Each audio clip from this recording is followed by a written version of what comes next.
네, 여러분 반갑습니다. 오늘도 하우스처치 화요 예배에 참여해 주신 여러분 진심으로 환영하고 축복합니다. 이 시간 함께 묵도하시고 또한 사도신경으로 신앙 고백하시면서 오늘 예배를 시작하도록 하겠습니다.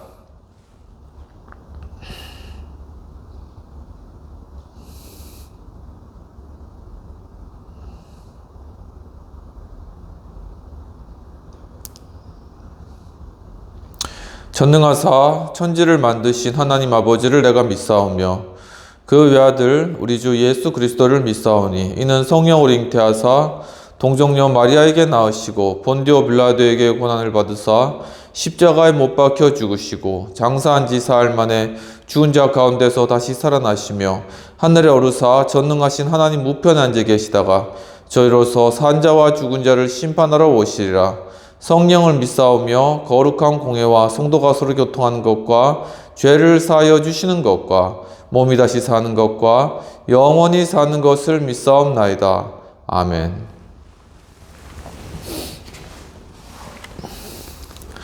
찬송가 400장 함께 찬양하시겠습니다. 험한 시험물 속에서 나를 건져주시고 노한 풍랑 지나도록 나를 숨겨주소서. 주여 나를 돌아보시사고 이 품어주시고 험한 풍파 지나도록 나를 숨겨주소서. 권세 능력 무한하사 모든 시험 이기고 풍랑까지 다스리는 주님 앞에 비오니 주여 나를 돌보시사고 이 품어주시고 험한 풍파 지나도록 나를 숨겨주소서.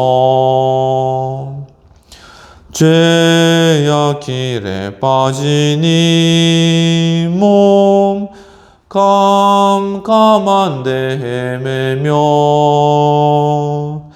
부르짖는 나의 원 들으소서. 내 주여 주여 나를 돌보시사고 이 품어주시고 험한 풍파 지나도록 나를 숨겨주소서. 아멘. 이 시간 또한 우리 공동체를 위한 회개의 기도와 또한 우리 성찬을 위한 기도와 헌금을 위한 기도를 함께 드리도록 하겠습니다. 전능하신 하나님 아버지, 참으로 하나님의 크신 은혜가 얼마나 놀라운지요. 저희들이 정말 이 땅 가운데 살아가면서 참 주님의 주신 크신 은혜와 또한 풍성함을 누리며 또한 한가위를 잘 보낼 수 있도록 이끌으시는 은혜를 감사합니다. 하나님 아버지, 하지만 또한 저 북녘 땅에는 정말 우리와 정말 한 민족으로 정말 압제와 억압 가운데 살아가고 있는 그러한 지하교회 성도들 그리고 또한 북한의 주민들이 있습니다. 주님, 하지만 저희들은 그들의 어려움과 또한 그 고통 소리에 귀를 막았고 참 그들의 아픔과 어려움들을 돌아볼 수 있는 그러한 마음들을 가지지 못하였습니다. 정말 그들이 우리를 위하여서 기도하였을지라도 우리는 그들을 위하여서 기도하지 않았던 저희들의 죄악이 큼을 주님 이 시간 하나님 앞에 내어놓고 회개하오니 주여 정말 저희 공동체와 이 나라의 이 죄악을 주님께서 용서하시고 예수 보혈로 깨끗게 하여 주시옵소서.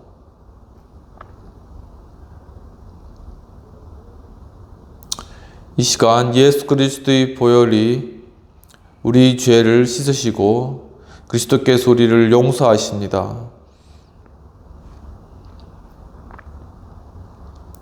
하나님 아버지, 또한 오늘 이 귀한 예배의 자리 가운데 성찬으로 함께 할 수 있도록 인도해 주신 은혜를 감사합니다. 주님께서 이 떡은 내 살이요 이 잔은 곧 내 피라고 말씀하셨는데 참으로 주님의 이 살과 피를 먹고 마시며 참 예수 그리스도의 십자가의 죽으심과 고난을 생각하고 정말 그리스도의 부활의 그러한 영광에 참여하여 영생의 축복을 누리는 저희 될 수 있도록 도와주옵소서. 주님 또한 이 예배를 위해서 헌금으로 섬긴 손길을 위해 주님께서 축복하시고 그 손길 위에 주님께서 배나 더한 큰 축복으로 함께 하시옵시며 이 헌금이 쓰이는 곳곳마다 하나님의 놀랍고 크신 일들이 일어나고 주님의 공동체와 주님의 교회가 세워지는 놀라운 일들이 일어날 수 있도록 주님께서 함께 하시고 인도하여 주옵소서. 감사하고 모든 말씀 우리 주 예수님 이름으로 기도합나이다. 아멘.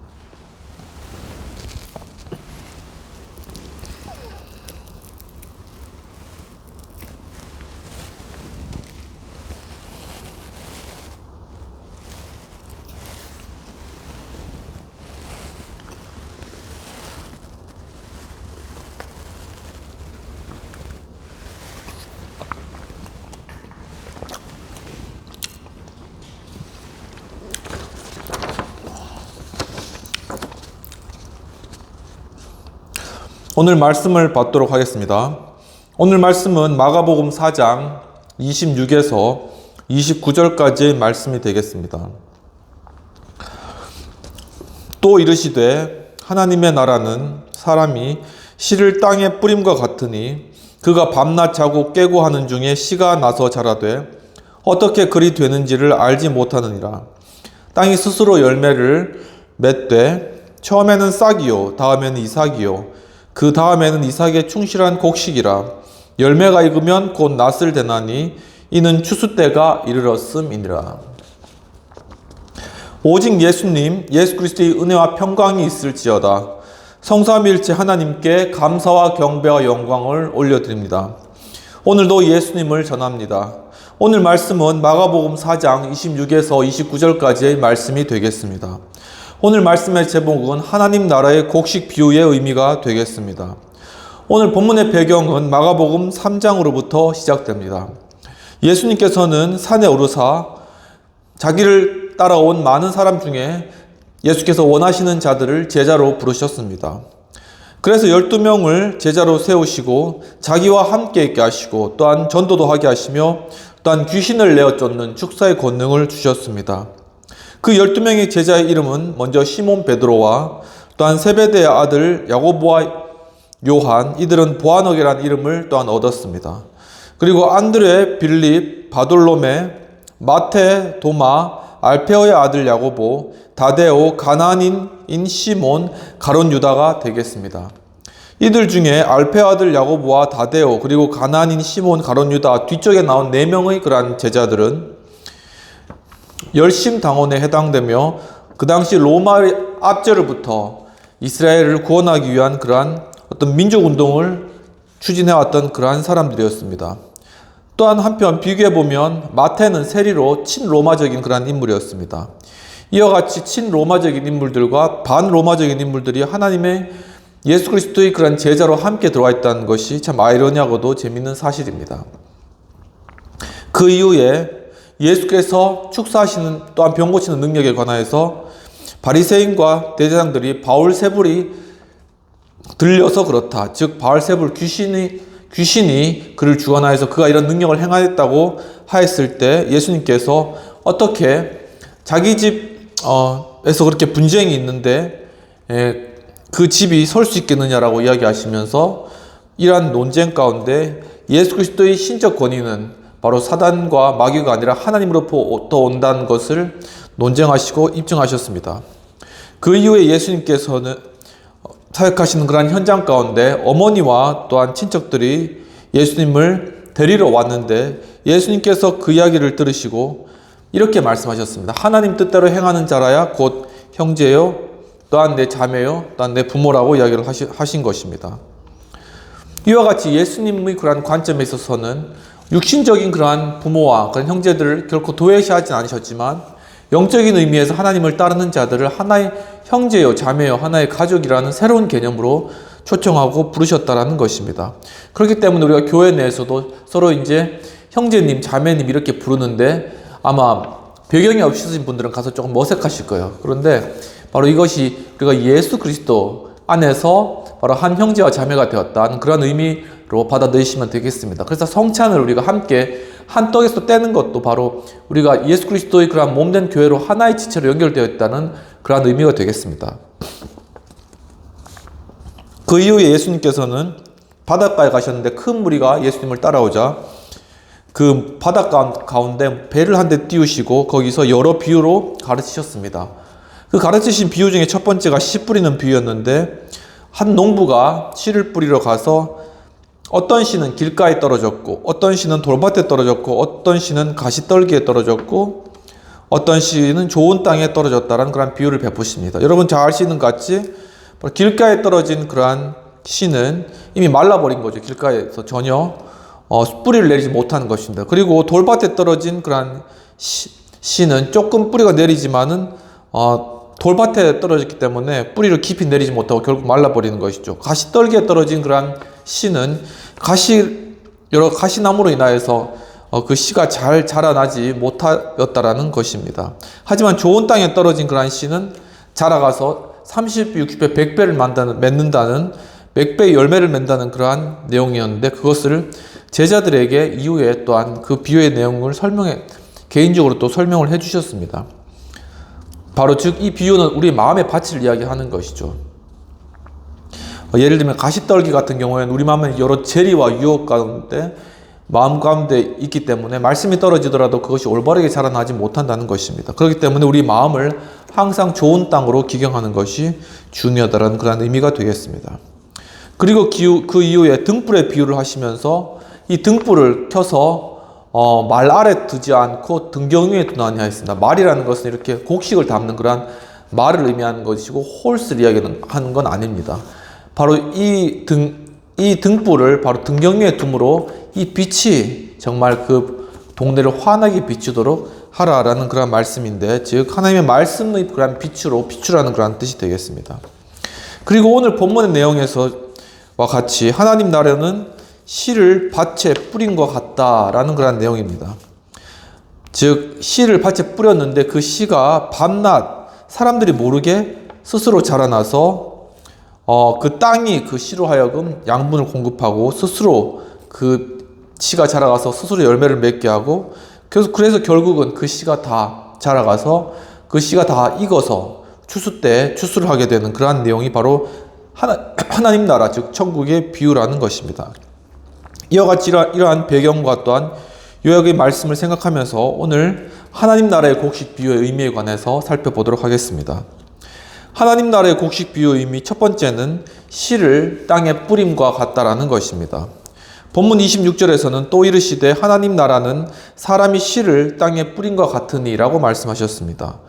즉 바로 이 말씀을 바로 마음에 던진다는 그런 의미가 되겠습니다. 본문에서 뿌리다라는 것은 원어 바레라고 발음이 되는데 그 의미는 던지다 혹은 휘두르다 혹은 예견하다라는 그런 의미가 있습니다. 즉 하나님의 말씀을 또한 하나님의 말씀의 씨앗을 뿌릴 때 바로 그 말씀을 두루 사람들의 마음 가운데 그것을 뿌리고 던지는데 농부들이 이렇게 씨를 뿌릴 때 이렇게 팔을 이렇게 휘두르는 거죠. 이렇게처럼 하나님의 말씀을 이렇게 많은 사람들에게 이렇게 뿌린다는 것입니다. 그러면서 농부가 원하는 것은 무엇이겠습니까?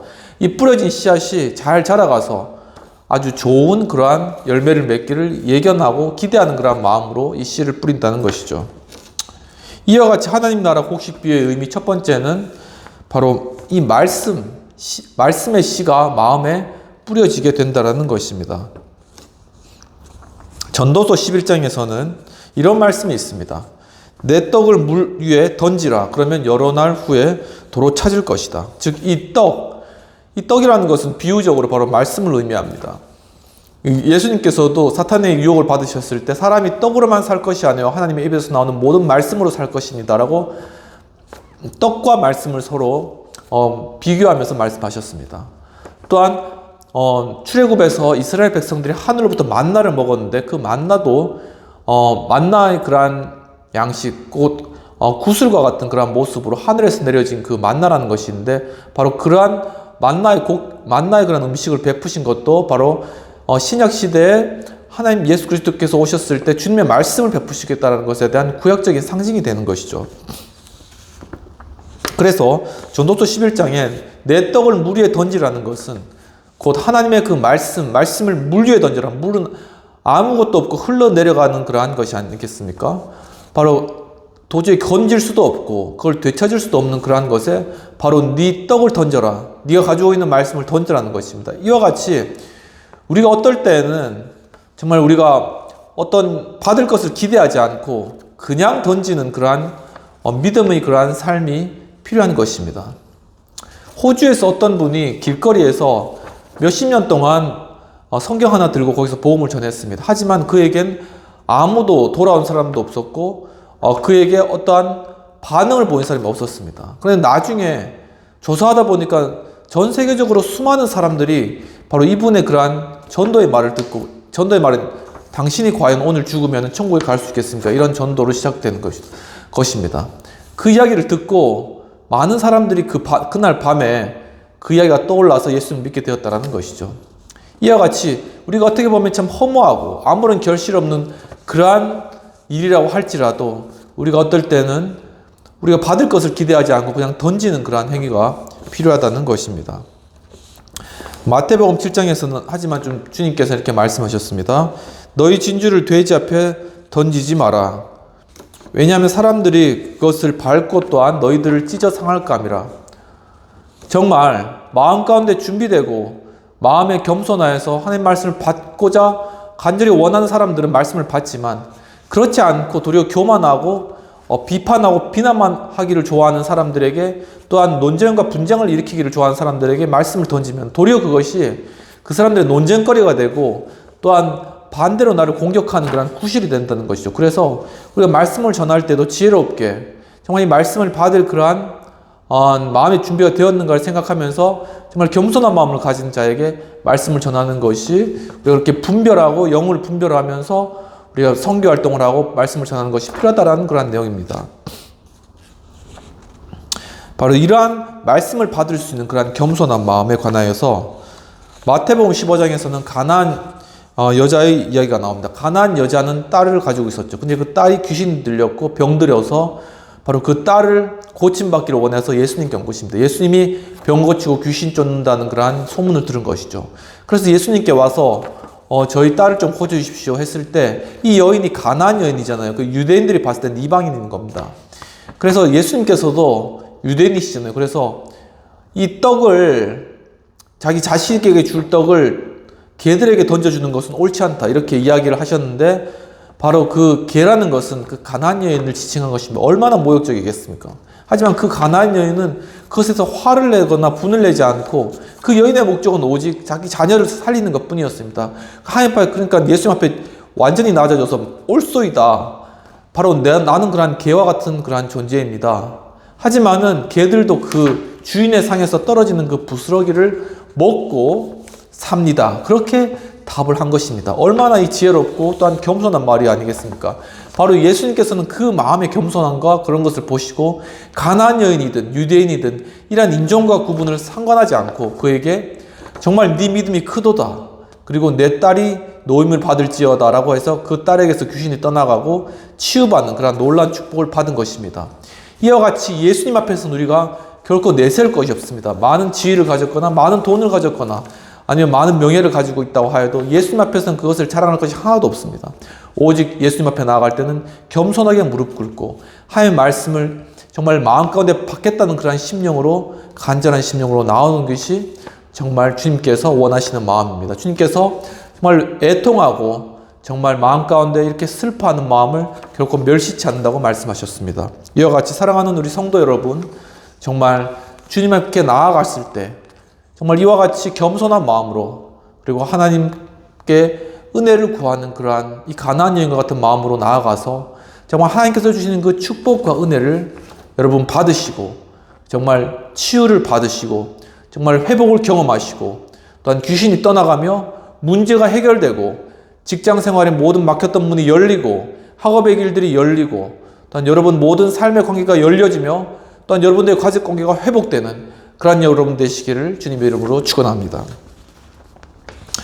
2018년 12월 27일 크리스찬 리뷰라는 그러한 잡지가 있습니다. 호주에서 이제 크리스찬들을 위해서 발간되는 그러한 잡지인데 거기에서 복음의 씨앗을 뿌리다라는 그러한 기사의 제목으로 캄보디아의 이화스렁 학교를 설립한 교장 선생님 김유선 선교사님과 인터뷰한 내용이 있습니다. 이 김유선 선교사님은 2000년 필리핀 민다나오 섬에서 선교 정탐 여행을 하고 있었습니다. 그러니까 선교 여행은 가서 이제 그 필리핀 사람들에게 복음을 전하는 것이잖아요. 그런데 선교 정탐 여행 그것이 아니라 가서 이 지역이 어떤 지역이고 이 어떤 언어를 쓰고 복음을 전하기에 적합한 곳인가 그리고 여기에 어떤 사람들에게 복음을 전하면 좋을 것인가를 정탐하고 알아보기 위해서 마치 여호수아가 정탐꾼을 보낸 것과 같이 이렇게 정탐 여행을 그 가운데 가셨던 것입니다. 그런데 거기서 선교 정탐 여행 중에 그가 선교사로 이제 부르심을 받게 됩니다. 그래서 이화여자대학교 신학대학원에 입학하여서 이제 거기서 이 논문을 쓰고 이제 논문을 마무리하는 때쯤이 되었습니다. 그런데 이대 대학교에서 담임 목사님이 캄보디아 선교사가 필요하다고 이렇게 이야기를 하는 것입니다. 이화여대는 기독교 학교잖아요.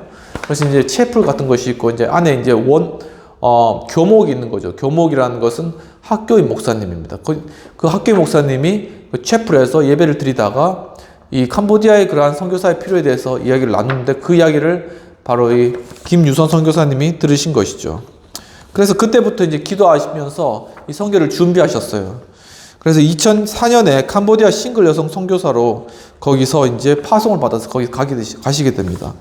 그리고 그 이후에 15년간 그쪽에서 사역을 하신 거죠. 2018년 기사였으니까 지금은 한 20년간 거기서 사역을 하고 계신 것입니다. 그리고 바로 이제 그분이 가신 이후에 이화여대가 이제 선교사님이 세운 학교잖아요. 그래서 그 선교의 정신을 이어받아야 되겠다 해서 그 교직원들이 다 모여가지고 아시아 교육 봉사대라는 걸 만들고 캄보디아에 이 교장 선생님 김유선 선생님 가 계시니까 거기서 학교를 짓자라는 것이 이제 추진되어서 이제 그 돈을 모아서 이제 김유선 선교사님께 보내고 그래서 선교사님께서 거기서 학교를 짓기 시작하신 것이죠. 그리고 2009년 10월 21일 날 깜봉 수프도 꽁삐 사이군 스렁 면 이게 캄보디아에 있는 그런 면일입니다. 거기서 기독교 사립학교를 시작하게 됩니다. 이 사립학교 이름을 이화스렁 학교로 가는데 스렁이라는 것은 물에서 건져내다라는 그런 의미가 있습니다. 이 지역이 스렁면이었는데 재밌죠? 그 지역의 이름과 같이 물에서 건져낸 것과 같이 정말 그 가운데 영혼을 건지기 위해서 그곳에 이화스렁 학교를 세웠다. 너무나 이렇게 성령님의 인도하심이 느껴지지 않습니까? 그래서 거기서 이제 그 이화스렁 학교를 세우고 거기서 이제 김준 선교사님이 초등, 중등, 고등학교까지 다 교장 선생님을 하면서 이 학교를 이제 성장시키신 것이죠. 그래서 원래 당초에 50명으로 시작했던 것이 지금은 385명이 2018년도에 385명이 되었다고 하면 지금은 아마 더 커졌겠죠. 이와 같이 이화스렁 학교를 통하여서 그 기독교 학교니까 거기서 복음을 전하고 또 거기 한국 기독교 절제회에서 또한 그 절제 그 운동의 그러한 팜플렛이나 이런 걸 가져가서 절제 운동도 펼친다는 겁니다. 즉 어떤 금주, 금연, 마약 이런 것으로부터 청소년들을 지키는 이러한 아주 선하고 아름다운 일들을 그 가운데 하고 있다는 것이죠. 이와 같이 정말 황무하고 정말 아무것도 없는 그 땅에 정말 복음의 씨앗으로 나아가서 그 가운데 뿌려졌을 때 거기에 놀라운 열매들이 맺혀지게 된다는 사실을 김유선 선교사님의 그러한 선교 사역을 통해서 알 수가 있는 것입니다. 이와 같이 하나님 나라의 곡식비의 의미 첫 번째는 바로 하나님의 말씀이 마음에 뿌려졌다라는 것입니다. 하나님 나라 곡식비의 의미 두 번째는 이삭에 충실한 곡식이 되었다라는 것입니다. 원문 28절에 땅이 스스로 열매를 맺되 처음에는 싹이요 다음에는 이삭이요 그 다음에는 이삭에 충실한 곡식이라 라고 말씀하고 있습니다. 즉 바로 하나님의 그 말씀의 씨앗이 마음밭에 떨어졌을 때 그것이 점점 그 영혼을 성숙하게 자라나게 한다라는 것이죠. 본문에서 충실한이라는 것은 원어 프레레스로 완전한, 그리고 가득 찬, 그리고 자세한이라는 그런 의미가 있습니다.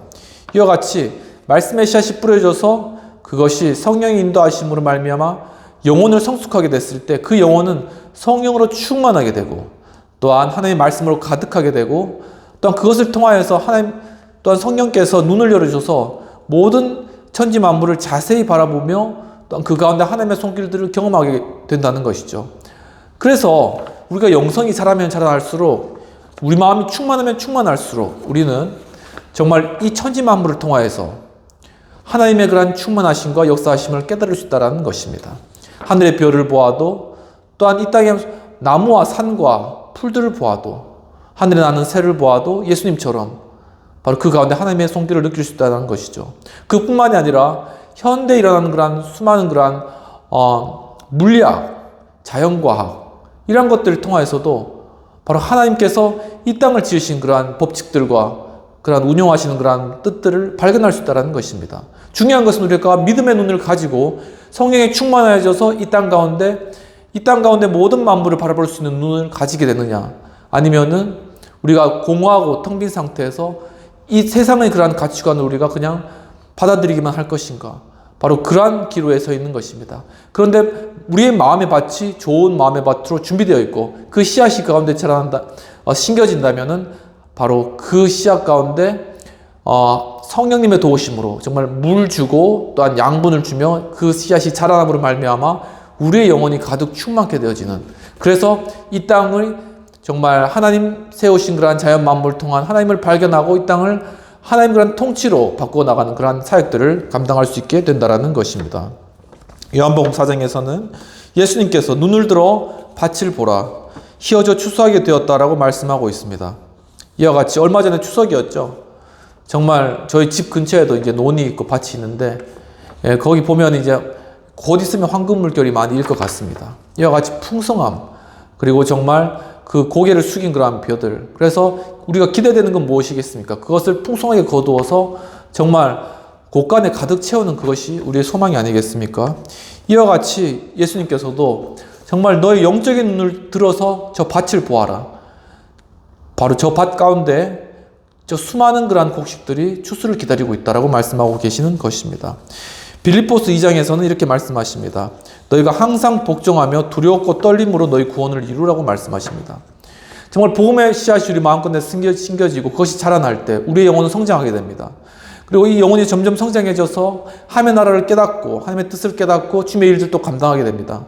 그 가운데 하나님의 또한 간섭하심과 인도하심을 그러한 우리가 경험하고 그 가운데 우리가 계속 자라남으로 말미암아 결국은 그리스도의 장성한 분량에 이르기까지 우리가 자라나며 결국은 하나님 나라 백성을 우리가 들어가는 것이죠. 그것이 온전한 구원입니다. 그러니까 칭의적인 구원이 있고 또한 칭의 이후에 우리가 성화의 과정을 거치면서 구원을 이루어가는 이런 과정들이 있다는 것입니다.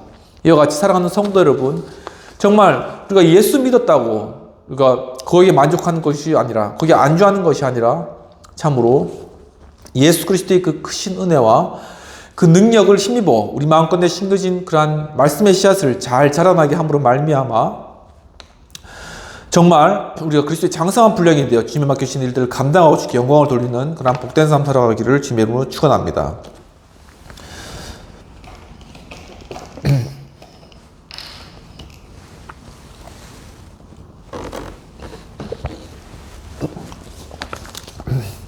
베드로후서 3장에서는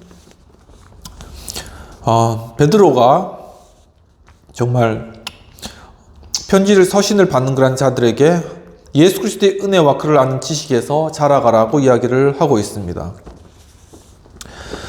정말 우리가 우리 삶 가운데 그리스도를 아는 그런 지식이 충만해지기를 원합니다.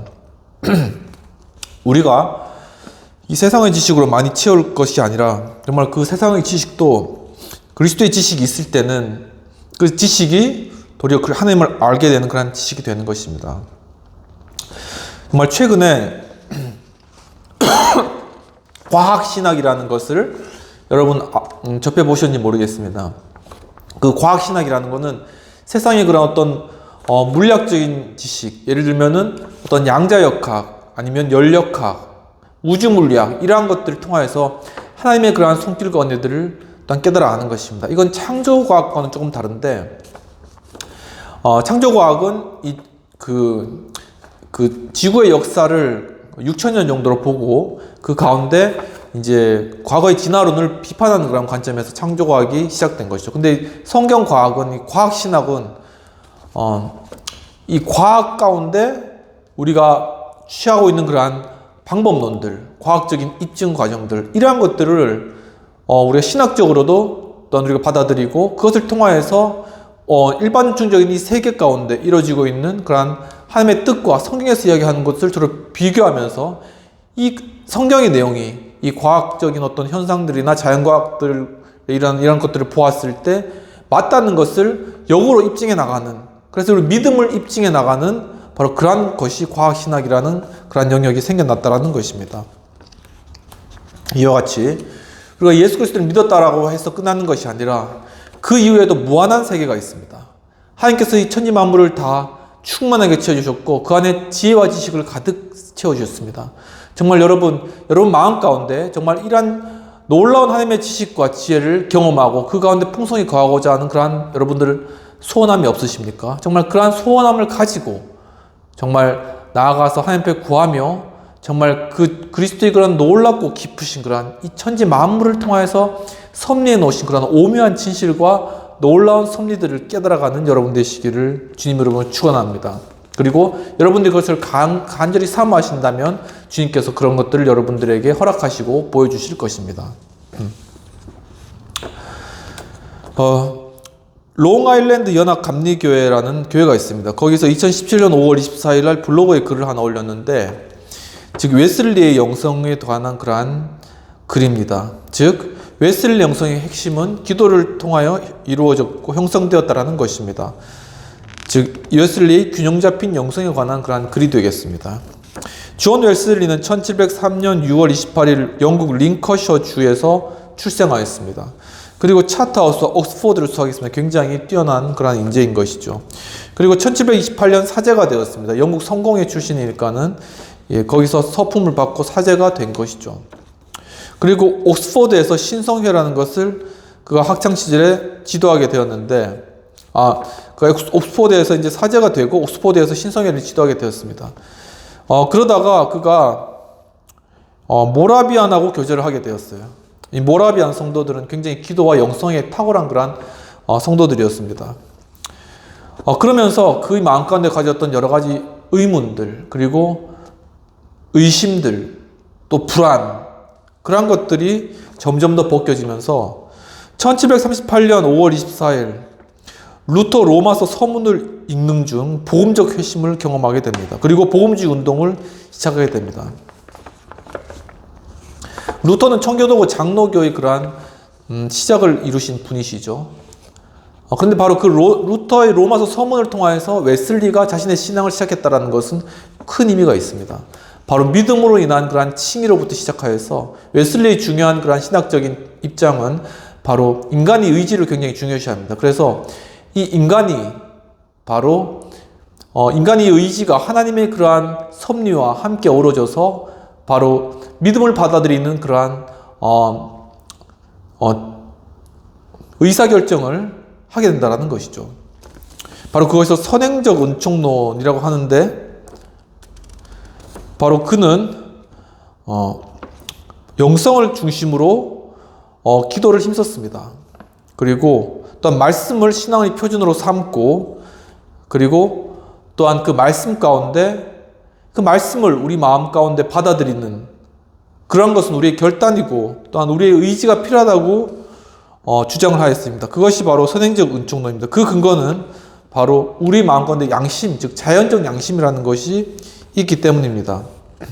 그렇기 때문에 우리의 자연적 양심은 바로 은총에 대한 응답을 할 수 있는 그런 능력이 있고 또한 반항을 할 수 있는 그런 능력도 있습니다.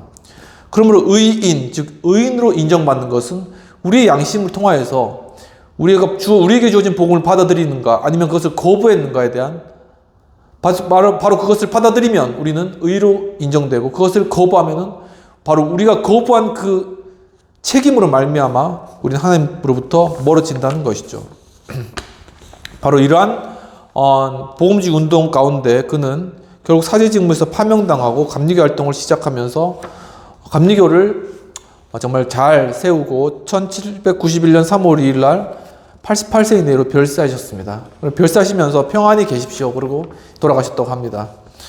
정말 이와 같이 우리가 우리의 삶을 정말 하나님 앞에서 열심히 살아가고 정말 또한 우리 맡겨진 소명을 다 마치고 난 뒤에는 우리가 아무런 그러한 여한이나 어떤 미련 없이 그냥 다 털고 정말 이 땅 가운데 충분히 우리가 주님 맡겨진 사역 잘 감당했다. 정말 열심히 살았다. 그렇게 하고 다 털고 안녕히 계십시오 하고 주님께로 딱 하면 얼마나 멋있습니까? 정말 그런 멋진 그러한 삶 여러분 한번 기대해 보시기를 바랍니다. 이와 같이 바로 웨슬리가 주장한 것은 바로 인간의 의지와 결단을 중요시 이렇게 생각하기 때문에 그는 칭의로부터 시작하여서 실천적 사랑을 중요시하게 생각했습니다. 즉 바로 우리의 마음을 들여서 우리의 의지를 들여서 우리의 사랑을 실천해야 된다는 것입니다. 우리의 가난한 이웃들에게 또한 우리의 형제들에게 바로 그러한 사랑과 구제를 실천하는 것, 그러한 삶이 주님께서 원하시는 삶이다. 우리 또 사회 가운데서도 우리가 그리스도의 사랑을 가지고 나아가서 우리의 목소리를 내야 되는 거죠. 그 가운데서 정말 이 땅의 잘못된 제도는 바꾸고 또한 선하고 아름다운 제도를 세우는 그러한 사회적 그러한 신학적 활동도 우리가 해나가야 되는 것입니다. 이와 같이 우리 영성이라는 것은 칭의로 또한 믿음을 통하여서 우리 개인이 구원을 얻는 것과 또한 이러한 구원의 기쁨 가운데 우리가 그리스도 안에서 자라나는 것과 바로 우리가 자라나면서 그 가운데 실천적으로 우리의 사랑을 실천하고 사람들에게 나타내는 이러한 것들이 모두 삼박자로 다 균형을 이루어 나가야 된다는 것. 그것이 바로 웨슬리의 균형 잡힌 영성이라는 것입니다. 이와 같이 하나님 나라의 곡식비의 의미 두 번째는 영혼이 성숙하게 자라나게 한다는 것입니다. 첫 번째는 씨를 마음에 뿌렸다. 즉 말씀이 마음에 뿌려졌다. 두 번째는 그 말씀을 마음에 뿌려진 씨앗이 바로 자라남으로 우리의 영혼이 성숙하게 된다라는 것이죠. 그렇다면 하나님의 나라의 곡식비의 의미 세 번째는 추수 때가 이르렀다라는 것입니다. 본문 29절에서는 열매가 익으면 곧 낫을 대나니 이는 추수 때가 이르렀음이니라고 말씀을 하고 계십니다. 즉 하나님 나라로 거두어진다라는 것입니다. 추수라는 것은 원어 데리스모스로 수확 그리고 수확기 그리고 수확물과 같은 그런 의미가 되겠습니다. 얼마 전에 추석이었죠. 추석이 이제 그 의미가 큰 그런 정말 한 해 동안 농사를 마치고 그 곡식을 다 거둬들이며 그 풍성함을 나누는 것이 추석이 아니겠습니까? 이와 같이 우리가 이러한 정말 추석의 그러한 풍성함 그리고 그 은혜 바로 그러한 것들을 우리가 이 땅 가운데 경험하는 것은 결국은 우리가 하나님 나라에서 그렇게 정말 풍성한 그러한 수많은 하나님을 믿는 그러한 영혼들이 주님의 품 안으로 이렇게 추수해 들어오는 하나님 나라로 이렇게 다 몰려 들어와서 정말 하나님 나라가 풍성하게 되는 것 이러한 것들 결국 바라보게 하는 하나의 상징이 되지 않을까라는 그런 생각을 이번 추석 때 한번 해보게 되었습니다. 이와 같이 하나님 나라의 곡식비의 의미 세 번째는 바로 하나님 나라로 거두어지게 된다라는 것입니다. 마태복음 3장에서는 알곡은 모아 곳간에 들이고 쭉정이는 꺼지지 않는 불에 태워진다고 하였습니다. 즉 예수 그리스도를 믿고 주님 안에서 성숙한 그런 알곡들은 다 모아서 곳간에 들인다. 즉 천국에 들여지고 또한 그렇지 않고 쭉정이만 남아서 아무런 신앙도 믿음도 없는 그러한 쭉정이들은 다 불에 태워진다라고 말씀을 하고 계시는 것입니다. 요한계시록 7장에서는 알곡으로 모아진 그러한 사람들이 하나님의 보좌와 어린 양의 보좌 앞으로 나아가는 하나님의 그 도성 가운데 나아가는 그런 모습을 묘사하고 있습니다. 즉 각 나라와 족속과 백성과 방언 가운데서 누구라도 능히 셀 수 없는 수많은 사람들이 흰 옷을 입고 또한 그 손에 종려나무 가지를 들고 하나님 앞과 또한 어린 양 보좌 즉 예수 그리스도 그분 앞에서 정말 구원하심이 오직 하나님과 예수 그리스도께 있다. 구원하심이 그 찬양도 있죠. 우리 하나님과 어린 양께 있도다. 정말 우리의 삶 가운데 이러한 소망이 있었으면 좋겠습니다. 정말 우리가 정말 지금 믿음을 받아들이고 또한 우리가 말씀을 받았습니다. 정말 우리가 그리고 그 안에서 자라가길 힘씁니다. 정말 그러면은 우리가 정말 이제는 그 일들 가운데 하나님 우리에게 은혜를 부으셔서 주님의 그런 사역들을 우리 맡은 자리에서 감당하기를 원합니다. 여러분들이 만약에 어떤 직장에 있다면 그 가운데서 또한 복음을 전하고 말씀을 전하고 또한 사람들과 함께 말씀을 나누는 그러한 일들이 일어나기를 축원합니다. 또한 여러분들이 어떤 학교에 있다면 그 학교 가운데 정말 그 가운데 친구들에게 복음을 또한 전하고 또한 함께 말씀을 공부할 수 있는 그런 그룹이 만들어지고 그 가운데 하나님을 찬양하는 일들이 일어났으면 좋겠습니다. 또 여러분들이 어떤 정치나 경제계에 있다면 그 가운데 있는 그러한 분들과 함께 또한 말씀을 나누고 격려하며 정말 또 하나님 나라를 이루어갔으면 좋겠습니다. 이와 같이 우리의 모든 강령에서 하나님 나라가 이루어질 때 결국은 우리가 하나님 앞과 그 보호자 앞에서 정말 주님을 찬양하며 흰옷을 입고 주님을 높여드리는 그러한 일들을 결국은 일어나게 될 것입니다. 누가복음 13장에서는 사람들이 동서남북에서 와서 하나님 나라의 잔치에 참여한다고 이야기를 하고 있습니다. 결국 우리는 우리 앞에 하나님 앞에서 우리가 최종적으로 우리가 함께 누릴 그러한 큰 잔치가 준비되어 있다는 사실입니다. 우리 추석 때 친척들 몇 명 만나서 함께 이렇게 나누는 것도 얼마나 기쁘고 즐거운 시간이었습니까? 또 이렇게 함께 덕담을 나누고 또한 함께 맛있는 음식을 먹고 우리 마음에 푸근해지고 굉장히 즐거운 그러한 시간이었을 거라고 생각됩니다. 이와 같이 정말 이 땅에서 이루어지는 그런 것도 이렇게 기쁜데 우리가 정말 하나님 나라에서 정말 우리가 먼저 가신 우리 부모님과 또 우리 친구들 정말 우리가 보고 싶었던 그 사람들과 함께 만나서 정말 큰 천국 잔치에서 함께 기뻐하는 것은 얼마나 더 기쁘고 온전하고 정말 환희가 넘치는 그런 시간이겠습니까? 정말 그런 것들 여러분 마음 가운데 소망으로 가지시는 여러분 되시길 축원합니다. 정말 이 시대는 정말 대추수의 그러한 시대라고 할 수 있겠습니다. 정말 요한계시록 13장 1, 2절에서는 이 마지막 때 종말 때 바다에서 한 짐승이 나오는데 그 뿔이 열이요 머리가 7이며 또한 열 왕관을 썼다라고 이야기를 하고 있습니다. 그리고 그 머리에는 신성 모독한 이름이 가득하였다고 합니다.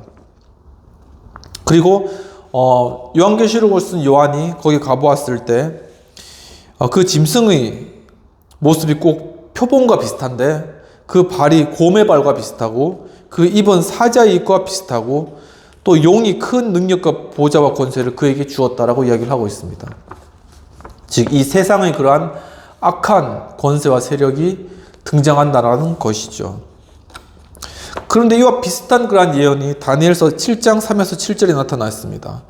큰 짐승 넷이 바다에서 나오는데 하나의 짐승은 사자와 같은데 독수리 날개를 받았고 또 하나의 짐승은 곰과 같은데 몸의 한쪽을 들었고 또 하나의 짐승은 표본과 같은데 새의 날개 넷을 받았고 네 번째 짐승은 쇠로 된 큰 이빨을 가지고 있다라고 말씀하고 있습니다. 정말 이 마지막 때 이렇게 다니엘서에 나타난 이러한 계시와 또한 요한계시록에 나타난 이러한 계시가 일치한다는 것은 이 계시가 맞다는 것이고 정말 이 땅 가운데 지금 이루어지고 있는 커다란 권세와 세력들에 대해서 얘기를 하고 있습니다. 그런데 성경학자들은 이것이 바로 이 땅을 지금 이루고 있는 4대 세력이라고 말씀하고 있습니다. 지금 이 땅 가운데는 커다랗게 큰 세력들을 우리가 쉽게 알 수 있습니다. 즉 지금 한참 전쟁으로 인해서 지금 군사력을 자랑하고 있는 저 러시아의 그러한 세력들, 그리고 또한 석유로 인해서 막강한 그러한 권력과 또한 힘을 가진 또 중동의 세력들, 그리고 또 모든 그러한 이 전 세계의 그러한 공장이 되는 그러한 중국 그 세력, 그리고 마지막으로는 누구도 넘보지 못하는 정말 그 서구 세력들, EU 그리고 나토 그리고 또 미국, 바로 이러한 서구의 세력들, 바로 이러한 4대 세력이 바로 여기에 나타있는 4가지 짐승을 의미한다는 것을 학자들은 이야기를 하고 있습니다. 즉 이 사자는 곧 러시아의 세력과 같고, 이 곰은 곧 어디겠습니까? 곰, 팬더, 중국과 같겠죠.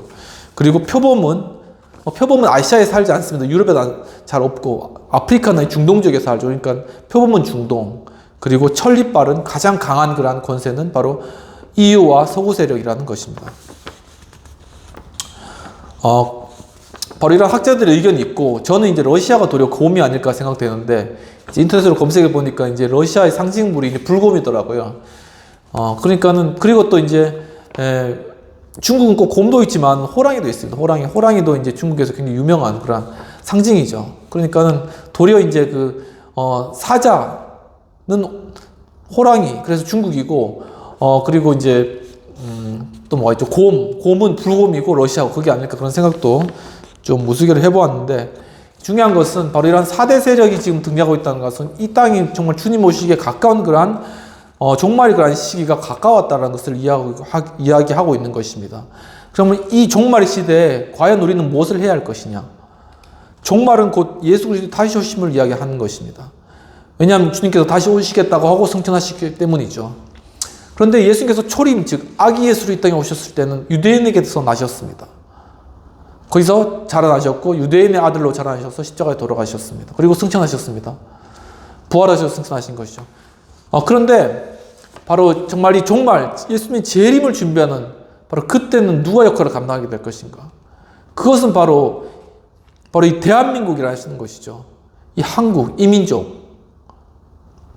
바로 이 대한민국이 바로 초림 때의 그러한 유대, 그리고 재림 때의 이 대한민국. 바로 이 유대와 또한 대한민국, 바로 이스라엘과 이 한국, 이 두 나라가 결국은 예수 그리스도의 초림과 재림을 준비한 이라는 나라라는 것입니다. 바로 성경에서는 바로 그것을 바로 노아의 그러한 자손 중에 셈의 자손을 통하여서 우리에게 보여주고 있습니다. 그 셈의 자손에 관한 그러한 성경상의 그러한 족보의 내용을 보면 셈의 자손 중에 벨렉과 욕단이 나누어집니다. 그런데 벨렉으로부터 아브라함이 나고, 아브라함부터 이삭이 나고, 이삭으로부터 야곱이 나고, 야곱부터 요셉이 나고, 요셉부터 이제 다윗이 나고, 다윗으로부터 예수 그리스도가 나는 것이죠. 그런데 욕단은 보면은 이 욕단 민족이 동쪽으로 옮겨가서 그래서 아주 큰 산에 이르렀다, 그런 내용이 나타납니다. 그런데 그 성경상에 나온 내용을 자세히 연구해 보면은 그들이 점차 동쪽으로 와서 바로 극동 지역에 갔다라는 그런 연구 결과가 있는 것이죠. 그러니까 결국은 이 한반도 지역, 바로 이 지역에 그들이 정착하였다라는 것입니다. 그래서 이스라엘의 국가 샤론이잖아요. 있잖아요. 그리고 한국의 국가 무궁화가 같은 겁니다. 국가가 같고, 안녕하세요라는 그러한 인사의 방식도 같고, 그 외에도 같은 것이 한 20가지로 그냥 될 수 있습니다. 이와 같이 매우 유사성이 크다는 것이죠.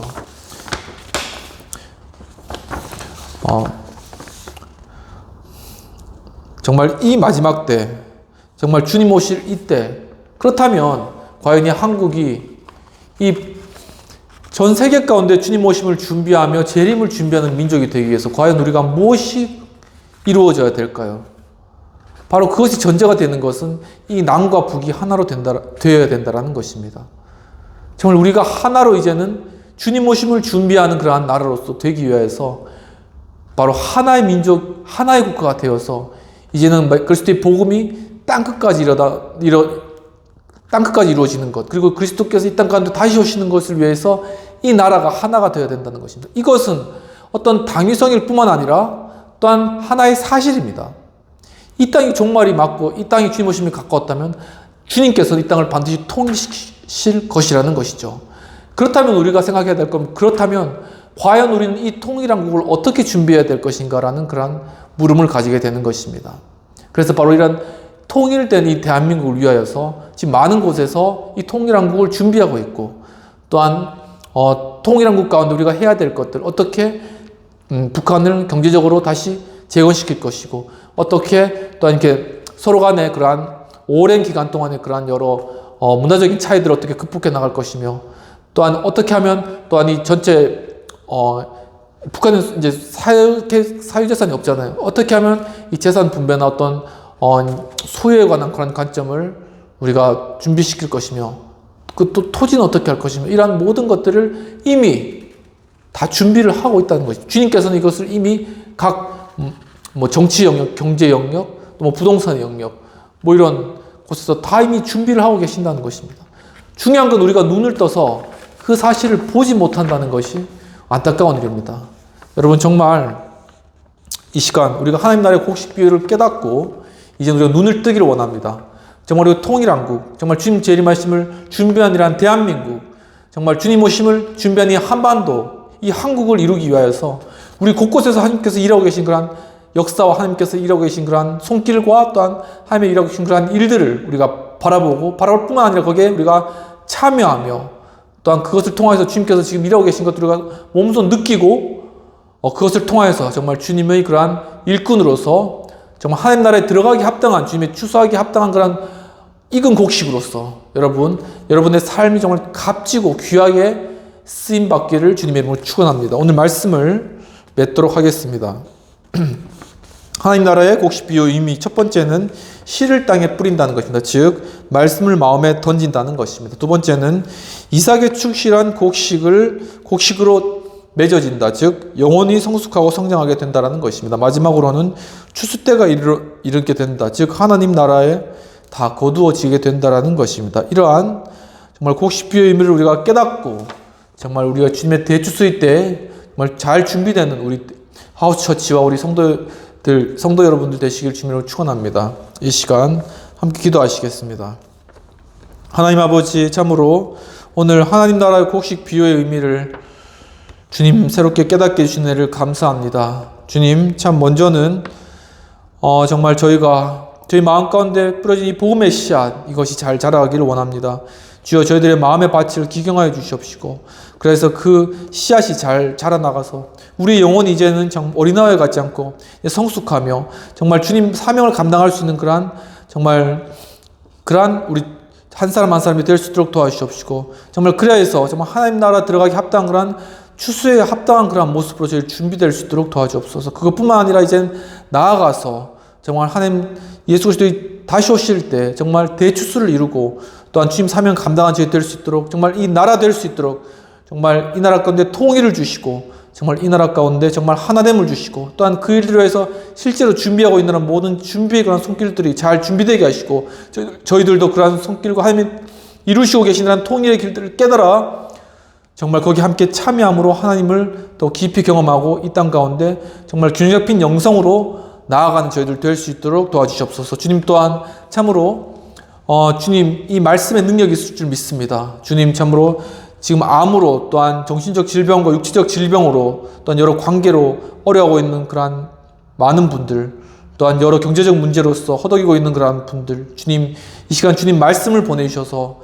정말 암이 치료되고, 정말 또한 모든 질병이 치료되며, 또한 모든 정신질환도 다 회복되고, 또한 가정 가운데 모든 문제들이 해결되며, 우리 직장과 학교나 모든 그런 우리 있는 곳에서 정말 하나님께서 회복시키시고 정말 온전하게 바꾸셔서 성장시키시고 정말 추수에 합당한 모습으로 주님께서 변화시켜 나아가실 그러한 치유하실, 회복시킬 주님, 정말 주님을 경험할 수 있도록 주님께서 큰 축복 내려 주시옵소서.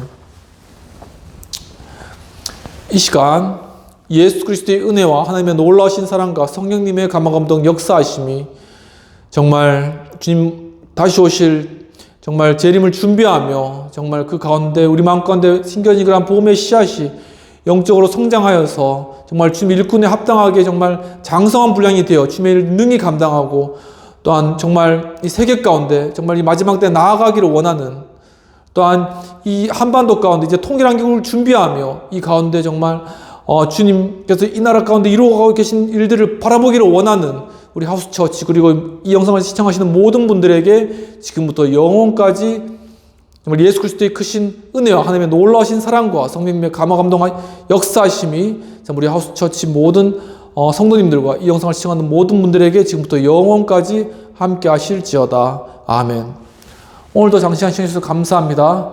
또 한 주간 동안 받은 말씀으로 승리하시고 정말 주님께서 하신 일들을 여러분의 삶 가운데 발견하는 기억을 복된 삶 되시기를 주님을 축원합니다. 감사합니다.